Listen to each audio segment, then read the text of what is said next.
कहते हैं ब्रज की धरा तो यूं तो तमाम इतिहास संजोए हुए हैं अपने गर्भ के अंदर, लेकिन जितना हम और आप और सभी विश्व भर के लोग इस मथुरा की धरा के विषय में जानते हैं, हकीकत में इसका इतिहास उससे कहीं ज़्यादा बड़ा है और इतना विस्तार में है कि उसकी कल्पना करना भी हर किसी के बस की बात नहीं है। माना तो यह जाता है कि मथुरा की नगरी वो नगरी है जहाँ पर योगी राज 16 कलावतारी भगवान श्री कृष्ण ने अवतार धारण किया था, परंतु यहाँ पर कृष्ण लीलाओं के अलावा भी तमाम ऐसी चीज़ें हैं जिनकी तरफ यदि आप रुख करेंगे, आप गौर करेंगे तो निश्चित तौर पर आपका ध्यान वहाँ से हट नहीं सकता है।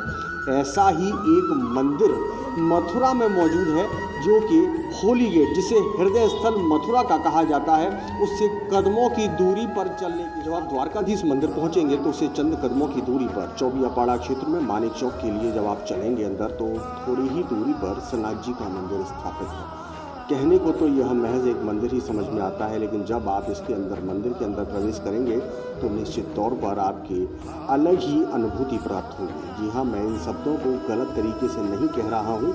निश्चित तौर पर जब मैं इस मंदिर में आया उससे पहले मेरी धारणा कुछ और थी, लेकिन जब मैंने इस मंदिर के अंदर प्रवेश किया तो धारणाएँ बिल्कुल पूरक हो गई। इस मंदिर के अंदर की नक्काशी यदि आप देखें तो पत्थरों की कलाकृतियाँ जो अपने आप में संपूर्ण पृथ्वी के इतिहास को खुद ही बयां करने के लिए पर्याप्त कही जाती है। हिंदू धर्म के अनुसार भगवान विष्णु के जितने भी अवतार हुए वो सब इस मंदिर के पत्थरों में नक्काशी के माध्यम से दर्शाए गए हैं। जिस तरीके से पत्थरों को तराशा गया है वो निश्चित तौर पर इस कार्य को करने वाले लोगों की एक अलग ही काबिलियत को बयां करते हैं। सभी अवतार, मत्स्य अवतार हो, समुद्र मंथन हो, नरसिंह अवतार हो, वाराह अवतार हो, यज्ञ अवतार हो, चाहे रूपावतार, सभी अवतार यहाँ पर दिखाए गए हैं जो निश्चित तौर पर अपने आप में अतुलनीय हैं और साथ में अकल्पनीय भी हैं। यहाँ पर सेवा करने के में जुटे हुए लोगों से जब हमने जानकारी प्राप्त की तो उन्होंने बताया कि जो द्वारकाधीश मंदिर सिंह और हाथी के सिंहासन पर विराजमान है, तो यहाँ पर सेनाथ जी कमल पुष्प पर विराजमान है। इसकी इस तरीके की डिज़ाइन आप देख सकते हैं जो आज के ज़माने में तो निश्चित तौर पर नहीं बनाई जा सकती है। ये आप देख सकते हैं कमल के पुष्प की पंखुड़ियाँ किस तरीके से तराशी गई हैं, जो अपने आप में बयां करती है इस मंदिर के इतिहास को। जी हाँ, इस मंदिर का इतिहास अपने आप में बहुत कुछ कह जाता है बिना कुछ शब्दों के माध्यम से बोले हुए भी। यहाँ पर सामने आप देख सकते हैं कि मंदिर पर 2 हाथी हैं, बीच में ठाकुर जी की प्रतिमा विराजमान है। ये बताया भी जाता है, ये तमाम तरीके की चीज़ें कई जगहों पर दिखाई पड़ जाती है, लेकिन इसमें अद्भुत चीज़ वो है कि दोनों हाथियों के सूंडों से जल धारा बहती है जो ठाकुर जी को स्नान कराती है। ये एक अपने आप में अनूठी चीज़ नज़र आती है। सनाथ जी का मंदिर जो आप देख सकते हैं दीवारों पर सारी चीज़ें उकेरी गई हैं, ये कल्पना से परे नज़र आती है, क्योंकि आज के समय पर ये सारी चीज़ें पत्थरों पर उकेरना बहुत कठिन चीज़ मालूम पड़ती है। कर तो अब भी जाते हैं, मशीनों का युग होने के बावजूद भी वो चीज़ जो उस ज़माने में चंद औजारों की सहायता से किया गया था वो आज के ज़माने में मशीनों के सहायता के बावजूद भी नहीं हो सकता है। बहुत कुछ आगे हम बढ़ चुके हैं, लेकिन उसके बावजूद भी ये जो उस सब ज़माने की चीज़ें व्यवस्थाएं की गई थी वो आज नज़र नहीं आती हैं। आप देख सकते हैं किस तरीके से इस पत्थर को तराशा गया है, क्या डिज़ाइन दी गई है, ये आज के समय पर संभव ही नहीं हो पाता है।